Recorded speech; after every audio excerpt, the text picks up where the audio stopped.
तो यहाँ पर अगर आप भी एनसीडी में इन्वेस्ट करना चाहते हैं 2024 साल में, तो मैं आपको सजेस्ट करूंगा आप इस वीडियो को अंत तक जरूर देखिए ताकि आपको डिटेल समझ में आ सके कि कैसे यहाँ पर इन्वेस्ट करना है। तो यहाँ पर इस वीडियो में मैं दो एनसीडी के बारे में आपको बताने वाला हूँ, मुथूट फाइनेंस और पोस्टमार्टम फाइनेंस के बारे में। इसके बाद वाले वीडियो में बाकी जो अदर एनसीडीज आएंगे उनके बारे में भी पता चल जाएगा। तो यहाँ पर मुथूट फाइनेंस में या फिर पोस्टमार्टम फाइनेंस में इन्वेस्ट करना चाहते हैं तो आप ये वीडियो अंत तक जरूर देखें। यहाँ पर वीडियो में आगे बढ़ने से पहले आपको पता होना चाहिए कि एनसीडी क्या है। अगर आपको एनसीडी के बारे में पता है तो सिंपली स्किप कर जाए, नहीं पता है तो आप जान लीजिए एनसीडी का मतलब होता है नॉन कन्वर्टेबल डिवेंचर। यहाँ पर आप एक तरीके से अपने पैसे को कंपनी को लोन के रूप में देते हैं, और जब कंपनी को आप लोन के रूप में पैसा देते हैं तो कंपनी आपको इंटरेस्ट पे आउट करती है। यहाँ पर जनरली ये जो इंटरेस्ट पेमेंट होता है ये किसी भी फिक्स डिपॉजिट के मुकाबले में काफ़ी ज़्यादा होता है, इसलिए एनसीडी काफ़ी ज़्यादा अट्रैक्टिव बन जाता है। लेकिन एनसीडी में इन्वेस्ट करने से आपका रिस्क भी बढ़ जाता है, ये बात आप हमेशा ध्यान में रखिए। सरकार की कोई भी गारंटी नहीं मिलती है एनसीडी की, खासकर प्राइवेट कंपनीज के लिए। इस कारण से यहाँ पर थोड़ा रिस्क बढ़ जाता है, इसलिए बिना सोचे समझे या बिना रिस्क को एनालाइज किए आप इन्वेस्ट करते हैं तो आप फंस भी सकते हैं। यहाँ पर क्योंकि आप लोन के रूप में पैसा दे रहे हैं, मान लेते हैं अगर कंपनी को कुछ दिक्कत हो जाती है तो यहाँ पर आपका पैसा रुक सकता है और आपका ना ही इंटरेस्ट पेमेंट आएगा और ना ही रिडम्पशन का पैसा आएगा। इसलिए ध्यान से इन्वेस्ट करिए पूरे डिटेल्स को लेकर। अब चलिए सबसे पहले हम पोस्टमार्टम फाइनेंस के बारे में जान लेते हैं, इसके बाद हम मुथूट फाइनेंस के एनसीडी के बारे में जानेंगे। तो पोस्टमार्टम फाइनेंस एक फाइनेंशियल कंपनी है, जैसा कि आप स्क्रीन पर अभी देख पा रहे हैं। यहाँ पर इनका काम बस लोन के रूप में पैसा लेना है, लोन के रूप में पैसा देना है। सस्ते ब्याज दरों पर ये पैसा मार्केट से उठाते हैं या फिर बैंकों से उठाते हैं, फिर उसी पैसे को ये फर्दर लोन के रूप में देते हैं और अपना बिजनेस चलाते हैं। यहाँ पर जैसे कि आप और हम जैसे इन्वेस्टर्स या फिर बैंकों से ये 10-11% पे लोन लेते हैं और फिर उस लोन के पैसे को दोबारा लोन के रूप में देते हैं 12-13%, 14%, 15%, चाहे वो गोल्ड लोन के रूप में दे, बिजनेस लोन के रूप में दे या फिर किसी भी अदर लोन के रूप में दे।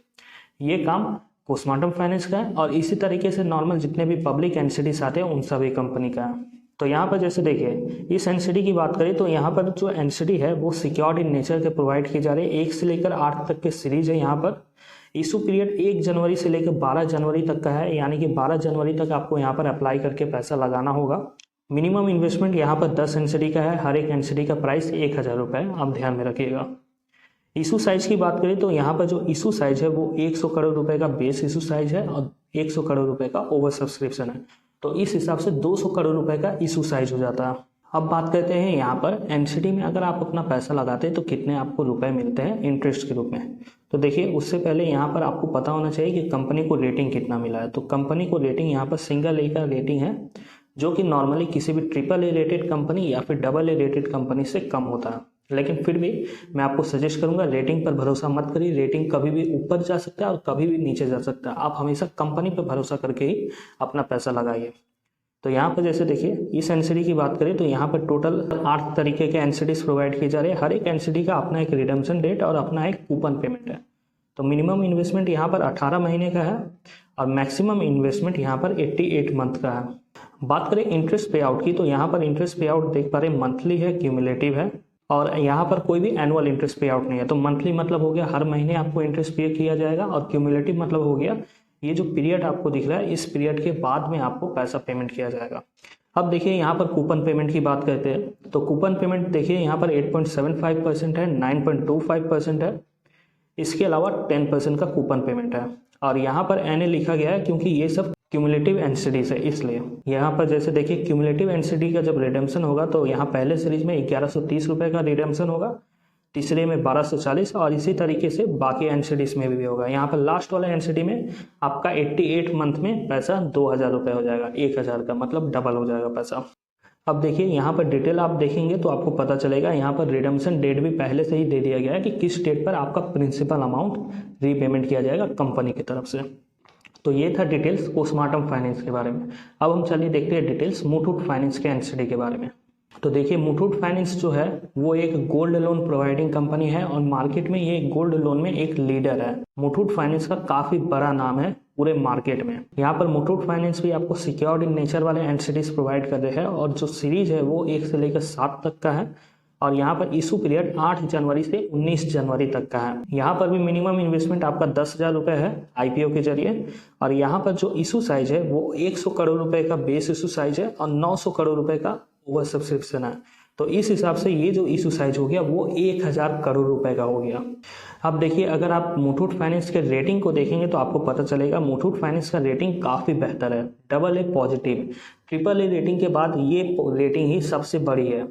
यहाँ पर इस रेटिंग की वजह से क्या होता है कि कंपनी जो रहते हैं उनको सस्ते ब्याज दरों पे पैसा मिल जाता है। जैसे अभी थोड़ी देर पहले आपने पोस्टमार्टम फाइनेंस का देखा, वहाँ पर सिंगल A रेटिंग है तो वो 10% तक आपको ब्याज दे रहे हैं, और यहाँ पर मुथूट फाइनेंस का AA पॉजिटिव रेटिंग है तो ये पोस्टमार्टम के मुकाबले में कम ब्याज देंगे। अब देखिए, कूपन रेट दिखाऊंगा तब आप बेहतर तरीके से समझेंगे। उससे पहले देख लीजिए, यहाँ पर टोटल 7 तरीके के NCDs प्रोवाइड किए जा रहे हैं। यहाँ पर NCD का पेमेंट जो है, इंटरेस्ट पेमेंट, वो मंथली है, एनुअली है, और कुछ केसेस में क्यूमुलेटिव है, जैसे कि यहाँ पर देख पा रहे हैं। अब देखिए, यहाँ पर भी मिनिमम इन्वेस्टमेंट साइज 10,000 रुपये का है एक इशूज में, और यहाँ पर देखिए जो मैच्योरिटी पीरियड है वो 36 महीने, 60 महीने, 24 महीने, और ऐसे करके इसके मैच्योरिटी डेट है। अब देखिए, यहाँ पर कूपन पेमेंट की बात करते हैं। कूपन पेमेंट में देखिए, यहाँ पर अगर आप कैटेगरी 2, 3 या 4 में आते हैं तो आपको 0.5% का एक्स्ट्रा कूपन मिलेगा। ये जो कूपन है वो बेस इशू साइज का कूपन है। यहाँ पर अगर आप इंडिविजुअल कैटेगरी में अप्लाई करते हैं या फिर HUF कैटेगरी में या फिर किसी भी अदर कैटेगरी में अप्लाई करते हैं नॉन इंस्टीट्यूशनल वाले में, तो आपको 0.5% और ये कूपन दोनों मिला के दिया जाएगा। तो इस हिसाब से देखिए, आपका जो टोटल कूपन पेमेंट है वो कुछ इस तरीके से 8.75, 8.75, 8.75, 9% और 9% और NA यानी कि क्यूमुलेटिव इंटरेस्ट पेमेंट। अब देखिए, क्यूमुलेटिव इंटरेस्ट पेमेंट वाले NCD में अगर आप इन्वेस्ट करते हैं तो आपको देखिए 1538 रुपये और 1295 रुपये ऐसे करके पेमेंट किया जाएगा अगर इंडिविजुअल कैटेगरी में आप अप्लाई करते तो। अब देखिए, इंटरेस्ट पेमेंट वाले NCD को आप तब इस्तेमाल करिए जब आपको रेगुलर इंटरेस्ट पे आउट की ज़रूरत है, और अगर आप हायर टैक्स ब्रैकेट में आते हैं तो आप क्यूमुलेटिव NCD की तरफ जा सकते हैं, ये आपके ऊपर है।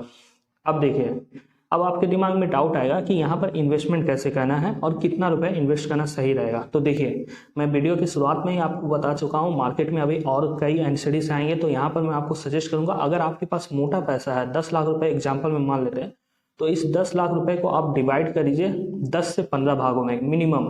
ऐसा करने से क्या होगा कि जो एक भाग बचेगा उस एक भाग को आप एक कंपनी में इन्वेस्ट करेंगे, और ऐसे ही बाकी भागों को अलग अलग कंपनियों में इन्वेस्ट करेंगे। ऐसा करने से आपका जो पोर्टफोलियो है वो डाइवर्सिफाई हो जाएगा। अब जब पोर्टफोलियो डाइवर्सिफाई हो जाता है तो रिस्क कम हो जाता है किसी भी एक सिंगल कंपनी का। बड़े बड़े जो डेप्ट फंड है वो भी ऐसे ही काम करते हैं, वो अपने रिस्क को डाइवर्सिफाई कर देते हैं अलग अलग कंपनियों में, अलग अलग सेक्टर्स में, जिसकी वजह से रिस्क कम हो जाता है किसी एक कंपनी का। मान लेते हैं अगर आप एक कंपनी में ही पूरा पैसा लगा देते हैं और कंपनी में कुछ दिक्कत आ जाती है, आपका पैसा पूरा डूब सकता है। इसलिए सिंगल कंपनी में पूरा पैसा मत लगाइए, अलग अलग कंपनियों में पैसा लगाइए, बेहतर रहेगा। और या फिर अगर आपको रिस्क नहीं लेना है, NCD नहीं समझ में आता है, तो एकदम छोड़ दीजिए, इग्नोर कर दीजिए NCDs को। फिक्स डिपॉजिट में पैसा रखिए, वो बेहतर है। अब देखिए, यहाँ पर आपके दिमाग में डाउट आएगा कि कैसे यहाँ पर इन्वेस्ट करना है, तो आप अपने स्टॉक ब्रोकर को कांटेक्ट कर सकते हैं, बैंकिंग आसवा को यूज़ कर सकते हैं, BSE और NSE के प्लेटफॉर्म को यूज़ कर सकते हैं NCD में इन्वेस्ट करने के लिए, या फिर आप किसी बॉन्ड इंटरमीडियरी से कॉन्टैक्ट करके भी इन्वेस्ट कर सकते हैं, और या फिर आप हमारे थ्रू भी इन्वेस्ट कर सकते हैं NCDs में आप चाहे तो। यहाँ पर डिस्क्रिप्शन में आपको मोबाइल नंबर मिल जाएगा, लिंक मिल जाएगा, वहाँ से आप हमें कांटेक्ट कर सकते हैं NCD में इन्वेस्टमेंट के लिए। तो उम्मीद करता हूँ इस वीडियो में आपको दोनों NCDs के बारे में पता चल गए होंगे। तो यहाँ पर अगर आपको फर्दर NCDs में इन्वेस्ट करना है या फिर और डिटेल्स चाहिए तो चैनल को फॉलो या फिर सब्सक्राइब करके जरूर रखें।